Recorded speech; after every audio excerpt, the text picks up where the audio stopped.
बेटा ये सेट ए का क्वेश्चन नंबर 7 है। देखते हैं, how many possible values of p plus q plus r are there satisfying this equation 1 by p plus 1 by q plus 1 by r is equal to 1 where p q r are natural numbers not necessarily distinct। बेटा specially mention कर दिया है examiner ने कि P Q are natural numbers हैं और जरूरी नहीं है कि उनकी वैल्यू अलग अलग हो, यानी कि पी क्यू आर की वैल्यू सेम भी हो सकती है। तो बताओ P plus Q plus R की कितनी पॉसिबल वैल्यूज होंगी सच दैट कि पी क्यू आर इस इक्वेशन को सेटिस्फाई कर रहे हैं। बेटा ये टफ कैटेगरी का सवाल है। एग्जाम में पी क्यू आर की ऐसी वैल्यूज एज्यूम कर पाना जो कि इस इक्वेशन को सेटिस्फाई करे बहुत मुश्किल था।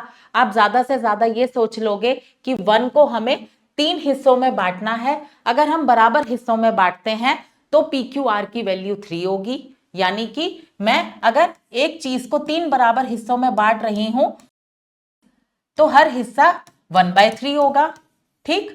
और 1/3 प्लस 1/3 प्लस 1/3 होता है 1, ठीक। इसको मैं अगर देखूं तो 3/3 बनता है और काट के आ जाता है 1। तो बेटा मुझे एक वैल्यू क्या मिल गई पी क्यू आर की, एक सेट ऑफ वैल्यू मिल गई 3,3,3, ठीक। हमें दिया है कि पी क्यू आर की वैल्यू सेम भी हो सकती है, तो एक तो मुझे मिल गई 3,3,3।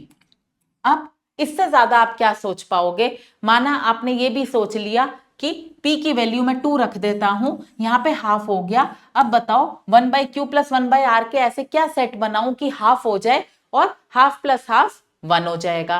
तो बेटा 1/4 प्लस 1/4, एक चौथाई आधा होता है, आधा और आधा 1 हो जाएगा, ठीक बात। तो बेटा एक और मुझे सेट ऑफ वैल्यूज मिल गई 2,4,4। इससे ज्यादा वैल्यूज सोच पाना, क्लिक कर पाना बहुत मुश्किल है। बेटा इसके अलावा एक और वैल्यू होती है, वो होती है 1/2 प्लस 1/3 प्लस 1/6। ये भी 1 के बराबर होता है।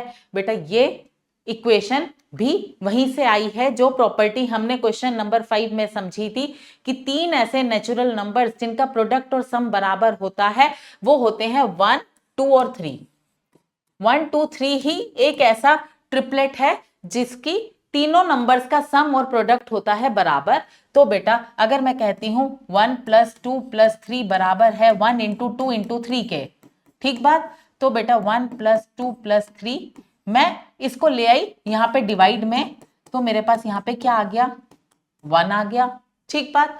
अब बेटा मैंने डिनोमिनेटर को हर टर्म के नीचे कर दिया, यानी कि मैंने इस तरह से लिख दिया 1/1 into 2 into 3 plus 2/1 into 2 into 3 plus 3/1 into 2 into 3, ठीक, is equal to 1।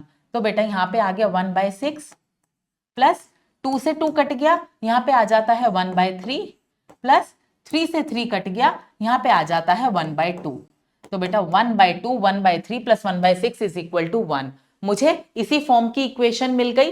P Q R की वैल्यूज क्या मिल गई 6, 3 और 2, ठीक बात। तो बेटा ये जो प्रॉपर्टी है 1, 2, 3 ऐसे नेचुरल नंबर्स है जिनका सम और प्रोडक्ट इक्वल होता है, इस प्रॉपर्टी को चौथी बार एग्जामिनर ने यहां पर पूछ लिया। हमने देखा था 2021 के सवाल में भी पूछा, 2022 में भी पूछा, 2025 के क्वेश्चन नंबर 5 में भी वो प्रॉपर्टी लगी और इस क्वेश्चन नंबर 7 में भी ये प्रॉपर्टी लग रही है। बेटा तीसरा सेट ये बनेगा जहां पे P Q R value value है डिस्टिंक्ट, अलग है। बाकी जो 2 सेट ऑफ वैल्यूज मिली वहां पे पी क्यू आर की वैल्यूज में रेपिटेशन था, लेकिन यहां पे डिस्टिंक्ट वैल्यूज हैं। तो बेटा तीसरी पॉसिबिलिटी होती है 2, 3 और 6 की।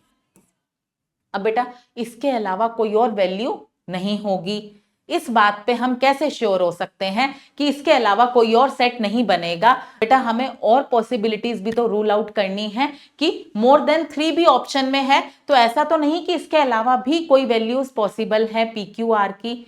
ये करने के लिए हमारी अप्रोच क्या होनी चाहिए थी, हमें इस क्वेश्चन को सॉल्व करना था इस तरीके से कि बेटा 1/p plus 1/q plus 1/r बराबर है 1 के।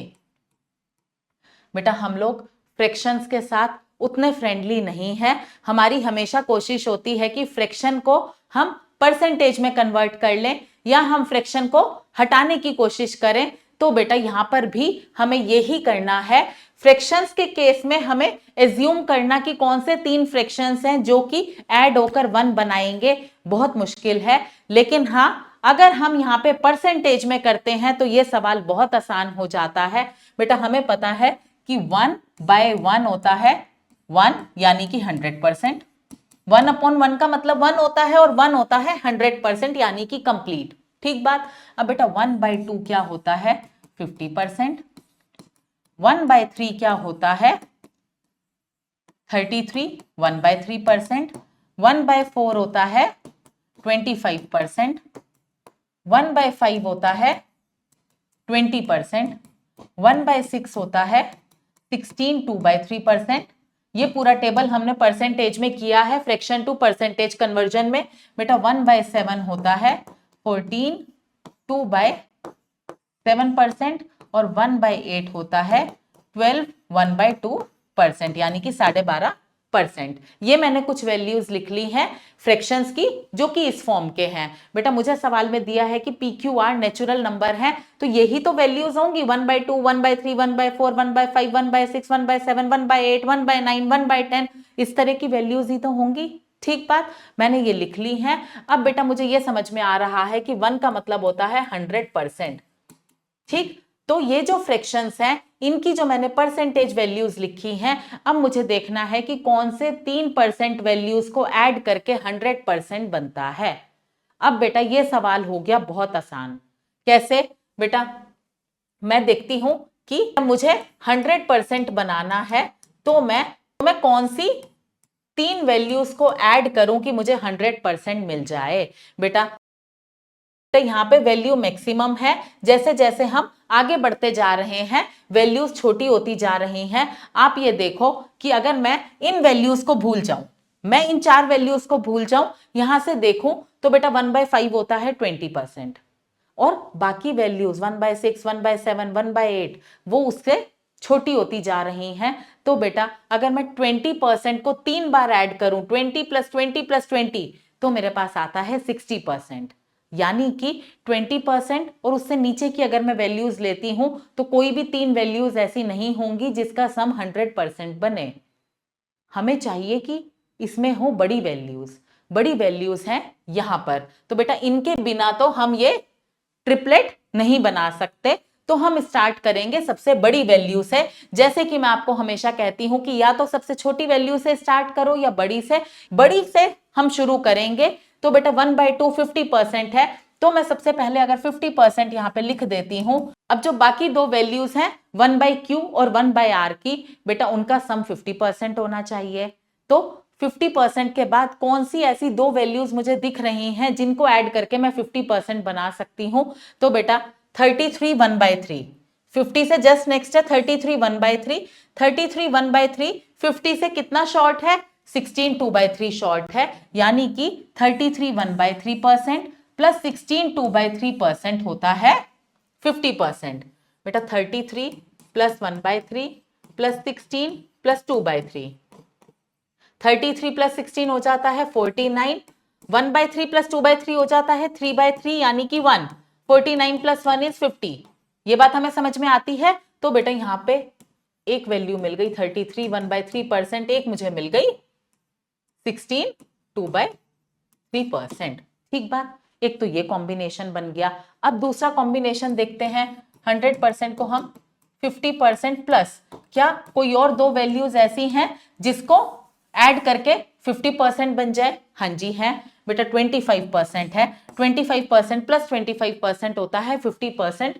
तो यहां पे आ जाएगा 25% प्लस 25%। ठीक बात है बेटा, मैंने सबसे पहले 50 रखा, उसके बाद देखा कि बाकी 2 वैल्यूज क्या हो सकती हैं। इन दोनों का सम भी 50 है, फिर 25 + 25 भी 50 है। उसके बाद तो 20 आ गया, 20 + 20 तो 40 होगा। या मैं 20 में इनमें से कोई परसेंट वैल्यू ऐड करूंगी तो वो 40 से भी छोटी होंगी। ठीक बात, तो बेटा यही पॉसिबिलिटीज हैं। अब मैं अगर यहां पर रखती हूं 50 से छोटी वैल्यू यानी कि 33 1/3%, तो बेटा बाकी दो वैल्यूज क्या रखूं जिसका सम हो जाए 66 2/3%, यानी कि 100% में से 33 1/3 निकाल दूं तो 66 2/3 होता है। तो बेटा 33 1/3 प्लस 33 1/3 क्या होता है, 66 प्लस 2/3। यहां पे आ जाएगा 33 1/3% प्लस 33 1/3%, यानी कि 33 1/3% को मैं 3 टाइम्स कर दूं तो 100% होता है। बेटा ये 3 कॉम्बिनेशंस पॉसिबल हैं। इसके अलावा मैं इससे नीचे आती हूं तो 25% को ही 3 बार ऐड कर दूं तो 75% बनता है।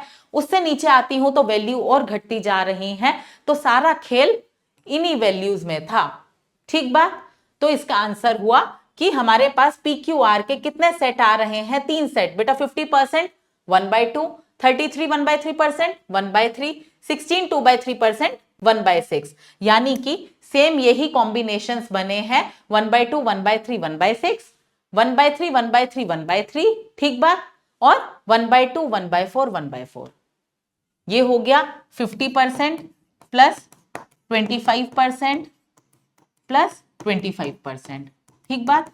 और बेटा ये क्या हो गया, ये हो गया 33 1/3% प्लस 33 1/3% प्लस 33 1/3%, और ये हो गया 50%, 33 1/3% और बेटा 16 2/3%।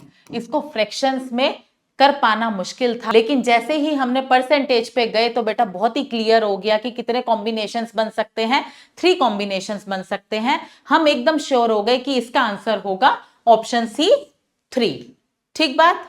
तो बेटा इस सवाल को मैं टफ कैटेगरी में रखूंगी, क्योंकि एग्जाम में ये सोच पाना कि इसको हम परसेंटेज में करके करेंगे वो भी मुश्किल है, लेकिन अब हम आगे के लिए प्रिपेयर्ड हो गए हैं कि इस तरह के सवाल को हमें कैसे करना है।